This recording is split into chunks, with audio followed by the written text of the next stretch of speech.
Turėjau porą susitikimų su moterimi, kuri yra puiki savo profesijos ekspertė, myli savo darbą, yra atsakinga. Šeimoje santykiai išblėsę, kaip jis sako, gyvename kaip kaimynai. Tačiau mus tai tenkina, mes turime vaikus ir mums taip yra patogu.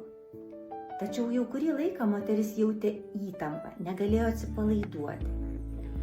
Atidžiau patyrinėjus savo gyvenimo istoriją, ji aiškiai suvokė, kad ji sabotuoja save ir neleidžia sau augti tiek profesinėje veikloje, tiek gyvenime, nes ji nori išsaugoti lygiavertį santykį su vyru.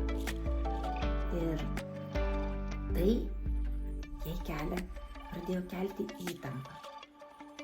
Leidus sau augti su lengvumu ir taip, kaip norisi, įtampa išnyko. Gal ir tau yra klausimų? Rašyk regresinė terapija.